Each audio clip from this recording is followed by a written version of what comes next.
অনেকেই আছে যারা আমার কাছে ছাড়া অন্য কোথাও ব্লাউজ বানায় না। যেমন এই যে পিসটা আমি কাটিং করছি, এটা কবে আমাকে দিয়ে গেছে আমার ঠিক মনেই নেই। তো বারবার আমাকে ফোন করে বলছে আমার পিসটা হয়েছে হয়েছে। তো আমি আজকে এটা কাটিং করে বানাতে শুরু করছি। তো তোমরা দেখো আমি কেমন করে কাটিং করছি, দেখলেই তোমরা এটা করতে পারবে। কি হয় বলো তো, আমার একটা পার্লার আছে, তো তো আমি পার্লারের কাজ সামলিয়ে এই কাজটা করি। তো পার্লারে টুকটাক মোটামুটি ভালো কাস্টমারই আসে। তো সে তাদেরকে আমি সময় দেওয়ার পরে আমি এই কাজে আর সময় দিতে পারি না।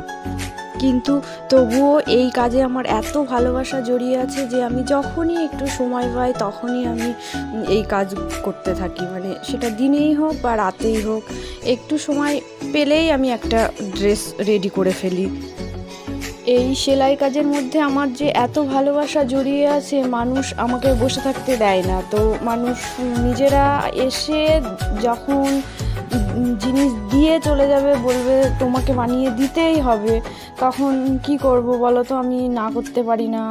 মানে আমাকে রাত জেগে হলেও এগুলো করতে হয়। তো অনেক পরিশ্রম হয়ে যায় অনেকটা, তবুও মানুষের ভালোবাসা, মানুষের আবদারে আমাকে এই কাজ করতে হচ্ছে। তো আমি চেষ্টা করি সবাইকেই ড্রেস বানিয়ে দিতে। আমার মানে ভগবানের আশীর্বাদে আমার প্রচুর বুকিং আসে, প্রচুর অর্ডার। আমি শেষ করতে পারি না বানিয়ে।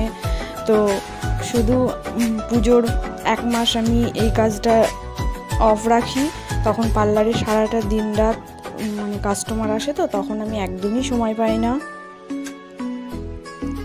আর বাকি সময় আমি একটু টাইম বার করে আমি এই কাজটা করি। এর সঙ্গে আমার অনেক ভালোবাসা জড়িয়ে আছে। আমি এই সেলাই কাজ থেকে লাইফে অনেক কিছু করেছি।